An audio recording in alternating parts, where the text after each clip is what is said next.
Good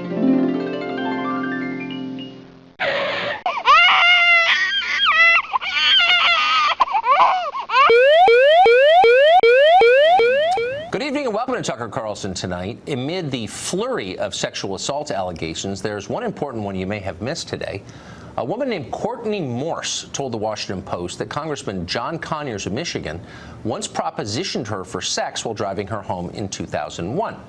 When she refused, she says, he brought up the disappearance of former intern Chandra Levy, who was, of course, killed in Washington that year, essentially, she claims, invoking the threat of murder.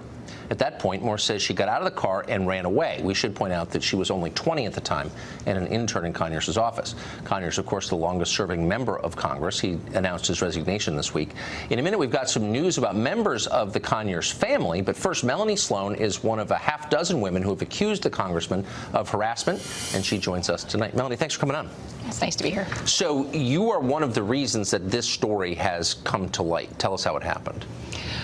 After I told my story to the Washington Post and it appeared in the news, Courtney Morse reached out to me, wanted to talk about what had happened to her. She was considering whether or not to come forward, and I encouraged her to publicly tell her story.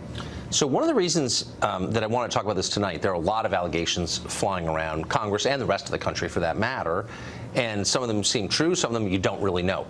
This seems to be in a different category because she is suggesting he was implying something very dark by invoking the name of a murdered intern during their exchange. Are we misreading this? She thought that he was implying something horrible.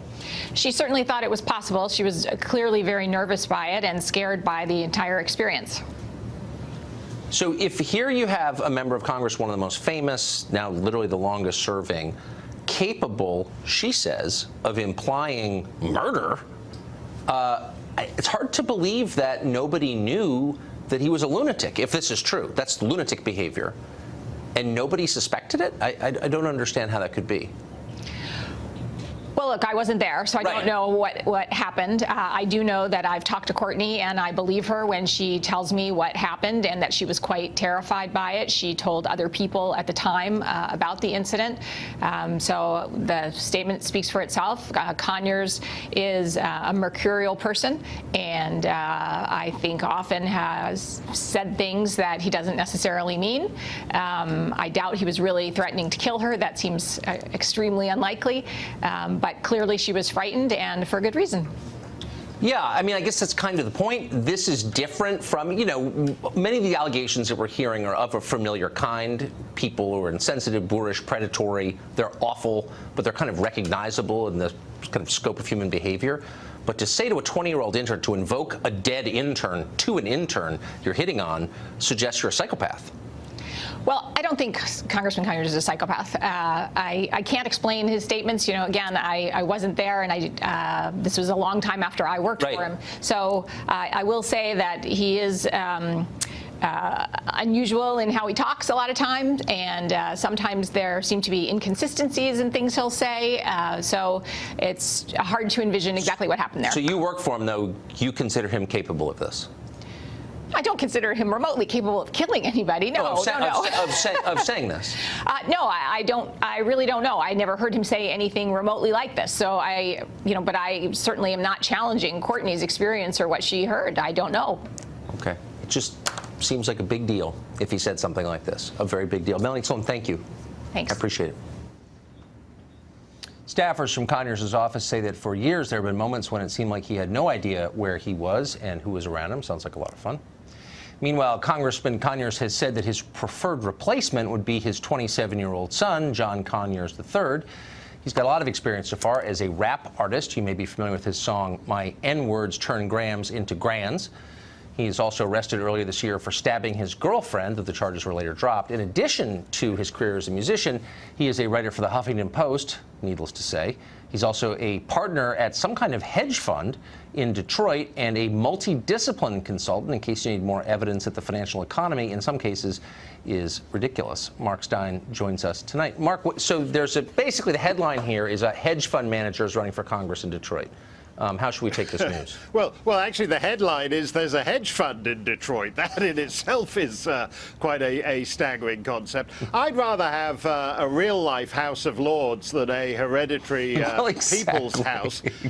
You know, and I gather there's a great nephew in the Conyers family who wants to run against the son. So the Democrat primary here is going to be, you know, John Conyers III, choice between John Conyers III, John Conyers IV, the fifth Duke of Conyers, and Caitlin Conyers, who used to be John Conyers V before he transitioned. That's going to be a choice in the Democrat primary. I'm sorry. So you're something of a historian of Congress. How many members of Congress through the years have, in their past experience, stabbed someone? Well, I think to elect someone who has already, I mean, he claims, as, you know, Tom Jones did in the song Delilah, I think it was, I felt the knife in my hand, and she, apparently it was somebody, he says he didn't take the knife, she had the knife, and in attempting to wrest the knife from her, he wound up stabbing her. This doesn't seem to be the kind of candidate you're looking for if you're making a clean sweep. I mean, as Melanie just testified, she didn't think John Conyers Sr. was capable of killing someone, whereas this guy has actually, his son actually has been arrested for stabbing someone. That doesn't seem like an improvement, frankly. This is the Dean of the House. By the way, this is the Dean of the House. Yes.